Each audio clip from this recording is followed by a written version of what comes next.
co-founder of Kingdom Impact Lab, and today I want to talk about a question that I was recently asked.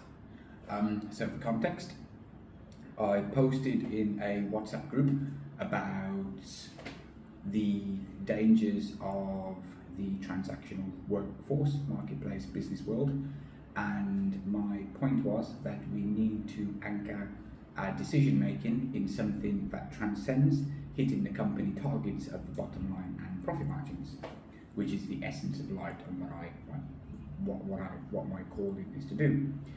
And the response I got from someone is, let me just check what they said. Good reflection. Just a thought, would it be right to say the issue is not money, but the love of money, what we depend on? When our hearts are secure in God's love and provision, doesn't the Bible say everything else will flow rightly? When we're grounded there, we won't treat people as transactions. Love flows naturally, not trying harder, but by receiving first. He then goes on to give a few examples.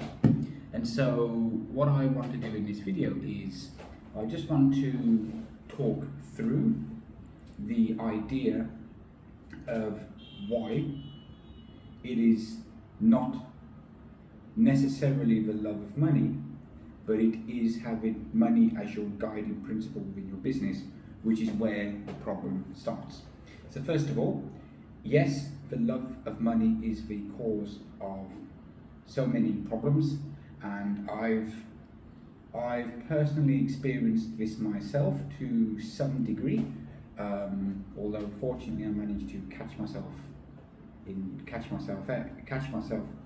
doing it, and I was able to realign and reposition myself to avoid it, whereby the accumulation of money and investments and various things becomes a form of idolatry, where your assets and security that you've built up becomes an idol, and then you're afraid to do anything with it, which becomes a problem because it affects the way that you make decisions. I can share a personal example of when this happened to me, and this was just over a year ago, and it was basically me freaking out and having a meltdown because the company had made no money. The company wasn't making any money. Naturally, when the problems with money arise, that's what causes friction and arguments within the household. And so there was arguments and disputes and disagreements between me and my wife. 100% my fault. I'll hold my hands up and admit it now. I've got the benefit of hindsight to see what I went wrong. But in essence, it was that, well, over the last however many months it's been, the company, my former marketing agency, has made no money. Pretty much all of the money that I've had, I've put into the company. Nothing's happening. It's just falling to pieces. I don't know what to do. And at the same time, simultaneously while panicking about that, I'm also becoming more aware of what my calling is and what I wanted to do with Kingdom Impact Lab before we even gave it this name, when it was it just started in the concept stages. And I hold these two contradicting thoughts in my head at the same time, which is, well, my marketing agency is about to fail and I'm going to close it. I've just had enough of this, but I want to start this new venture. And so what do I do when I've got no money to invest in it and all of these things? Well, at the time we had some cash, not a substantial amount of cash, but enough to last us for several months, without having to worry about selling assets or having any issues or anything. And I just had a meltdown. I got freaked out and panicked because, we've got no money coming in, how are we going to do this, how are we going to do that? Well, at the time my portfolio was substantially higher than it is at the time of recording this video. I'm essentially selling assets now to fund the business while I'm at the lowest they've been in a while. And we had enough money in assets and cash to last us for a while without having to worry about generating revenue.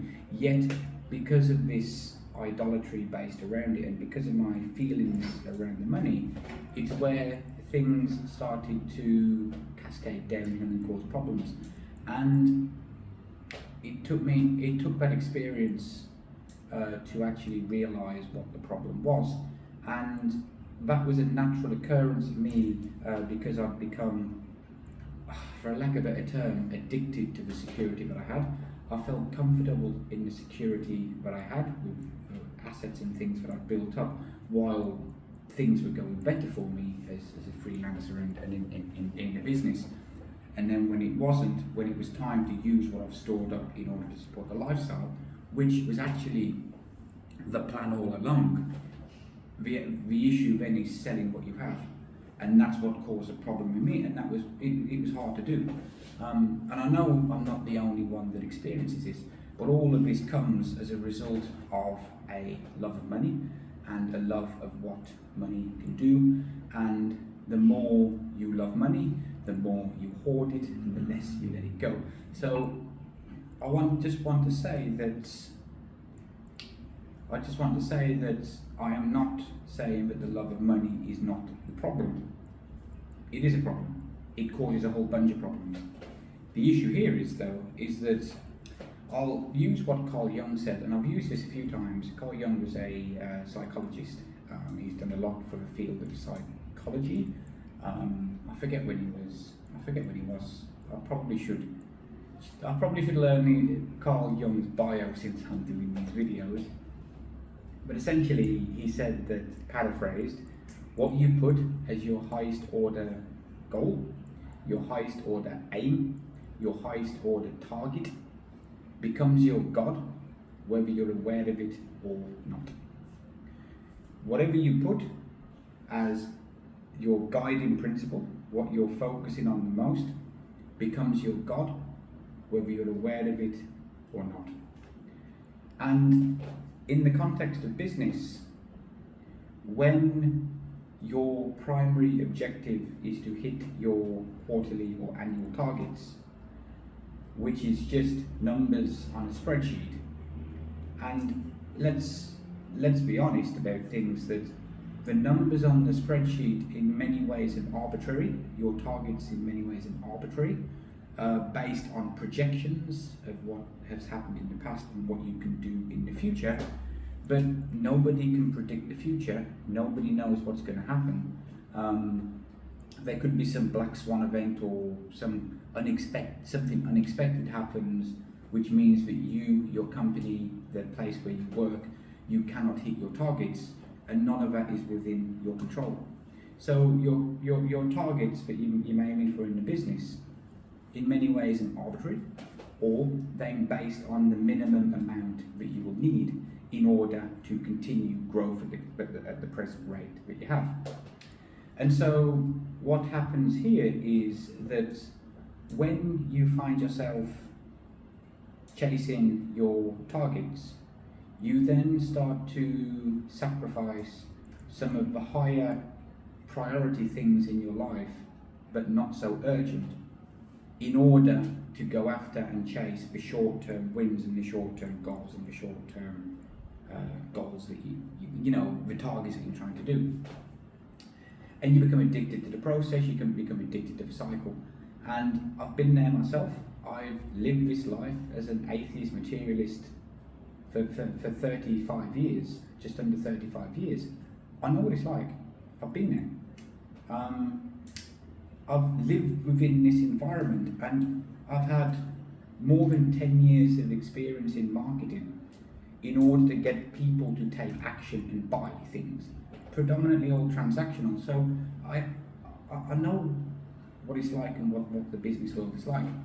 And ultimately, when your targets are only on how much hitting your targets, and your targets are based on hitting your annual targets, which essentially is the bottom line and profit, all the decisions downstream are effectively based on whether or not it moves you closer towards your target or not.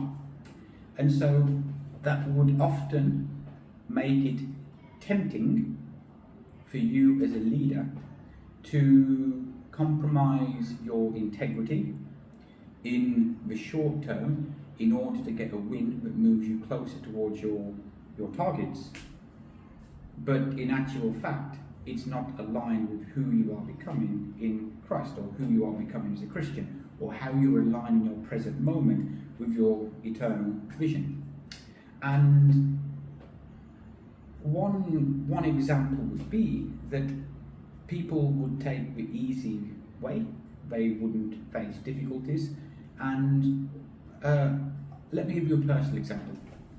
So a personal example of something that I did was I had a client before.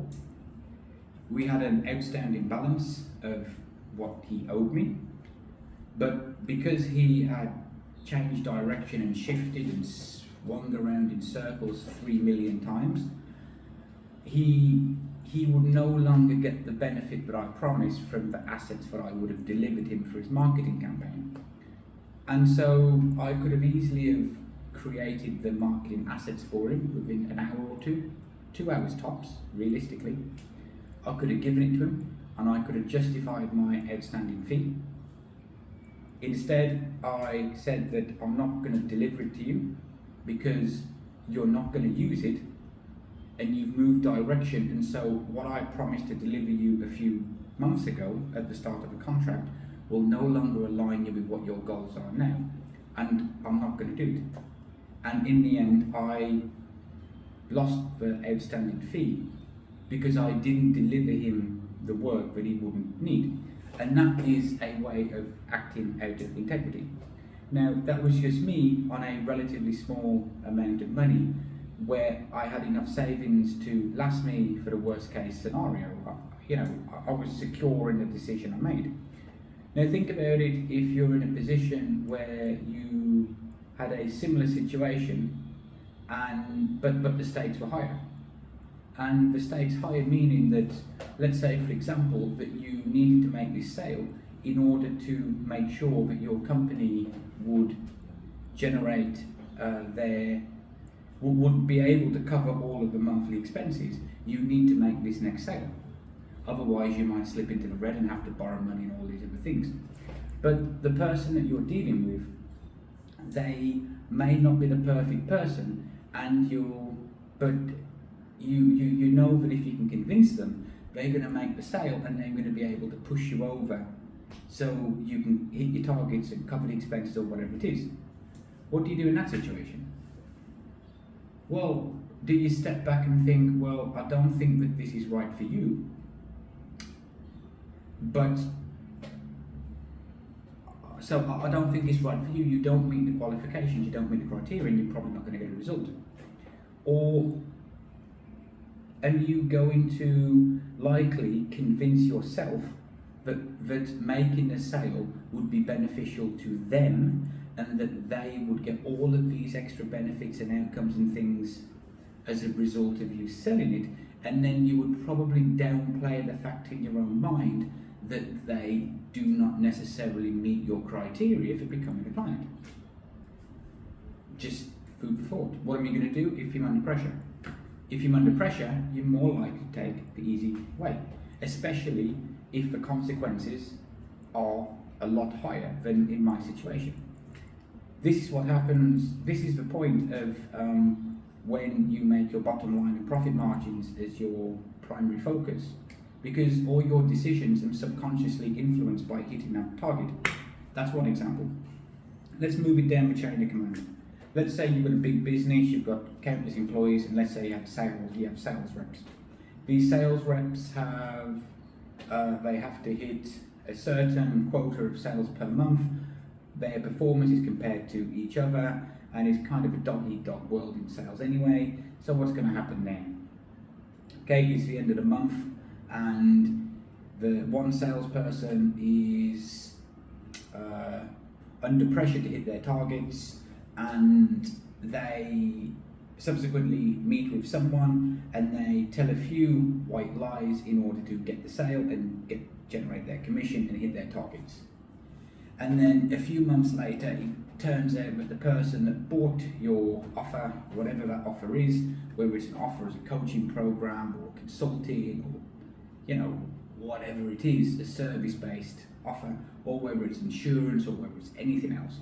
A few months later it turns out that they did not get the outcome that they want, they're not happy with it.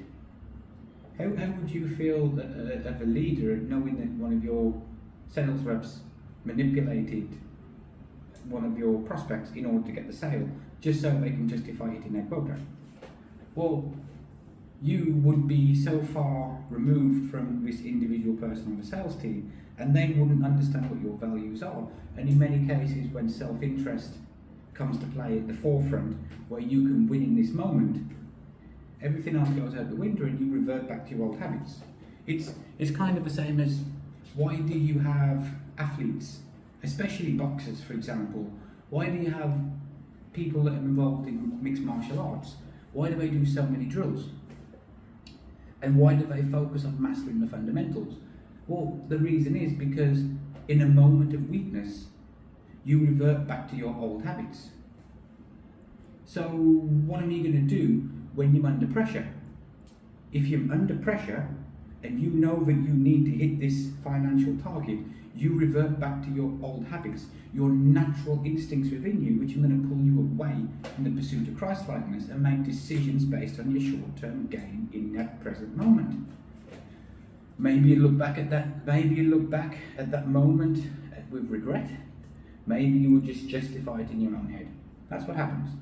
That's what happens when your North Star, your guiding principle, your primary objective is making money.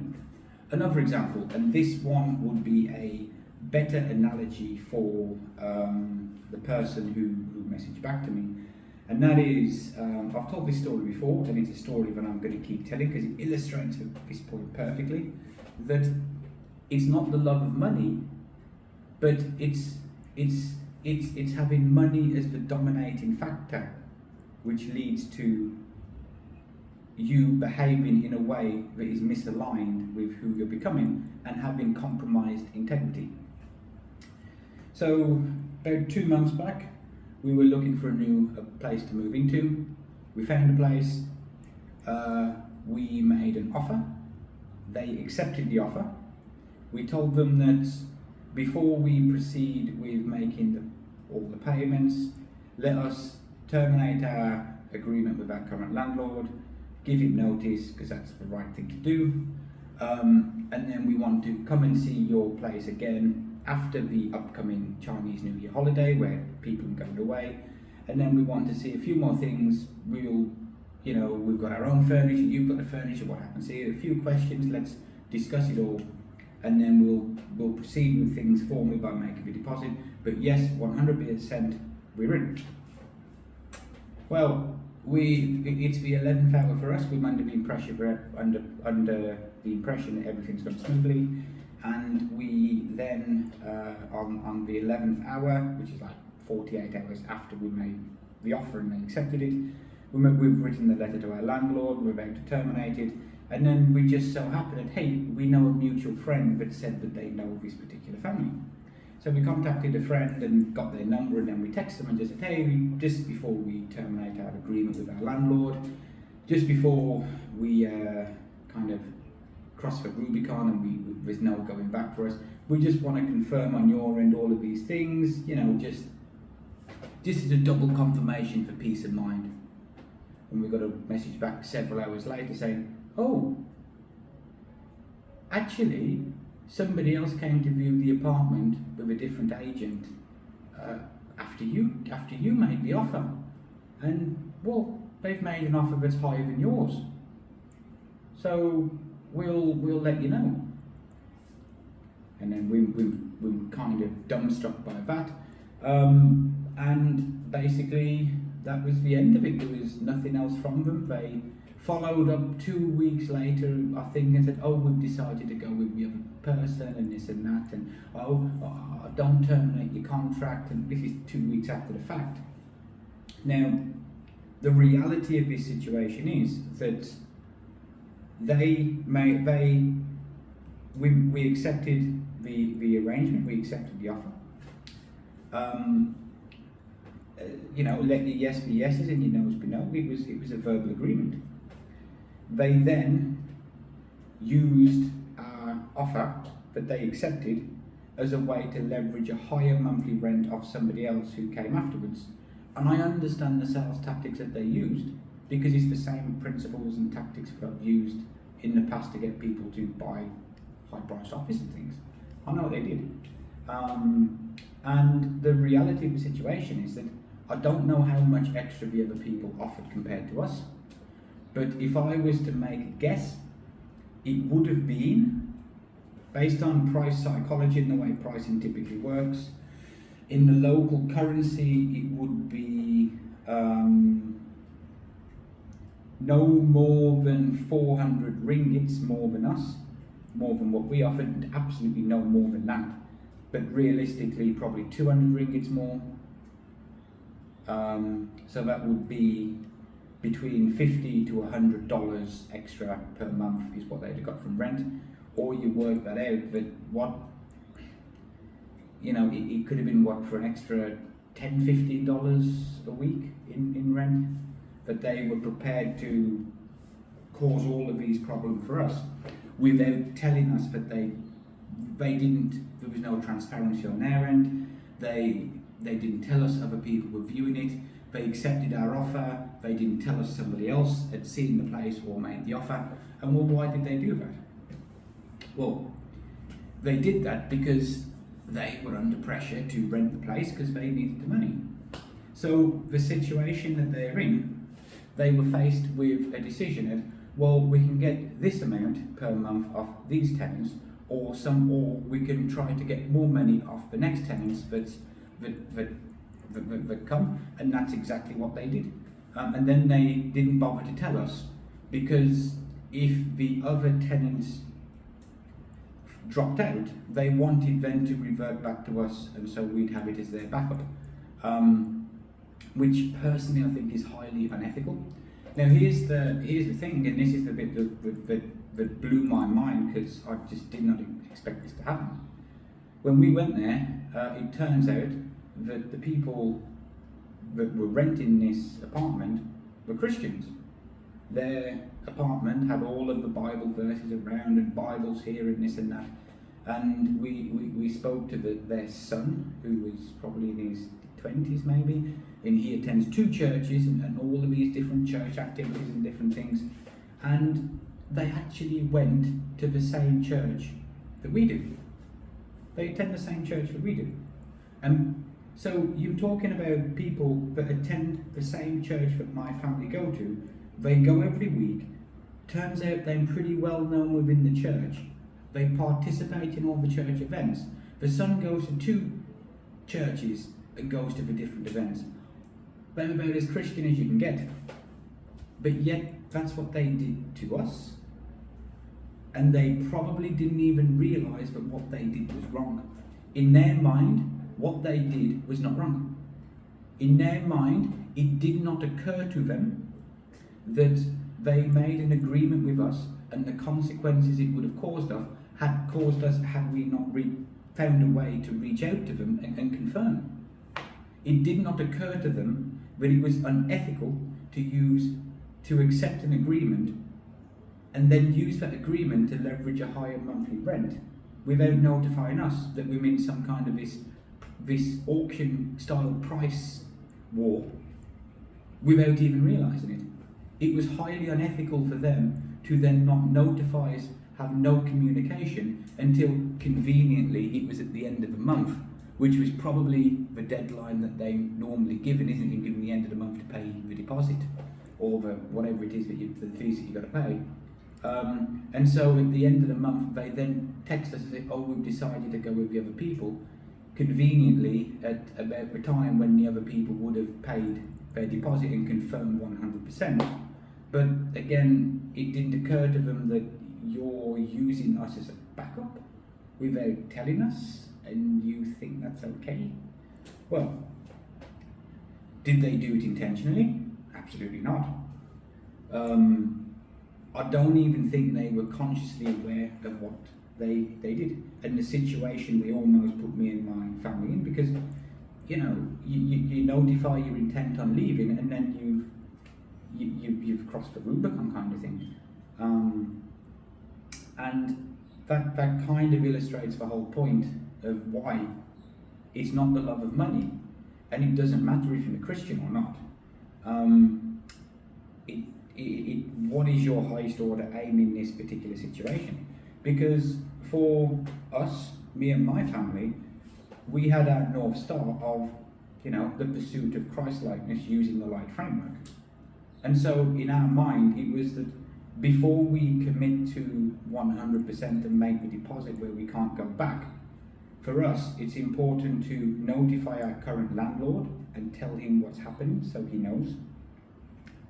It's important for us to speak to the other landlord, the new landlord of the new place, to discuss what's going to happen, because you have furniture, we have furniture, and you're going to move your furniture. What's going to happen there before we make a commitment? Because if not, we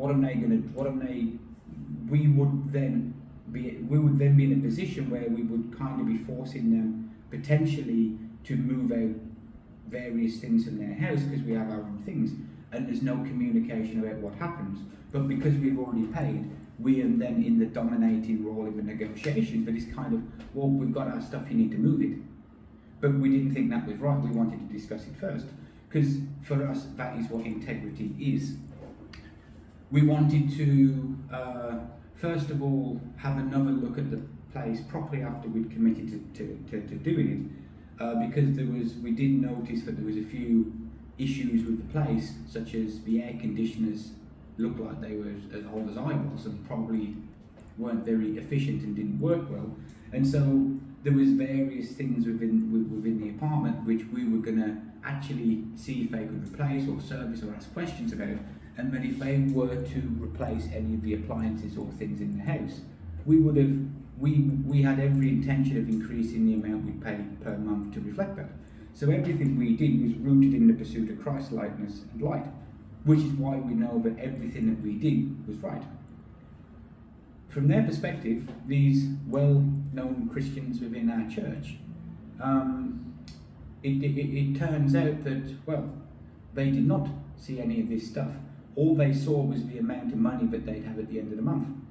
And as a result of that, they unintentionally had all of these negative consequences on me and my family. But thankfully, we had the foresight to do our due diligence first and to double check things and double confirm things, so we didn't get ourselves into that situation. And that's why it's so important. This same story and illustration here will 100% apply to business. You will make compromise decisions without you even knowing that you're doing it. You will make compromise decisions that go against your faith, your values, and all of these things that you portray yourself as, or you see yourself, or you want to become, because of the external pressures that you're within, and you won't even be aware that you are doing it. And that is why it is so important to first, you have to anchor your identity in something that is timeless, universal, eternal, more importantly, an absolute that's unchanging, so that no matter what circumstance or situation you're in, you can stop, take a step back, and then reevaluate if your actions in the present moment that are influenced by the present moment pressure and stress that you're in actually aligns with what your big picture is that you're doing, or whether it's just you're just making these decisions based on hitting your targets or making a bit of money and whatnot. And that is why it is so important. And so I hope this video has answered the question that yes, the love of money is the root of all evil, because it leads to hoarding, it leads to greed, pride, and all of the other sins, which in your own life, you make your own life worse and worse as a direct consequence of it, but then you also make the lives of those that associate with you worse and worse too, as a byproduct. But the answer to the question is that no, simply being a Christian and rooting your identity as a Christian is not good enough, because just the same as what these very active church members did to us without even being consciously aware of what they did, can and will happen to you too. So that's all. See you next time.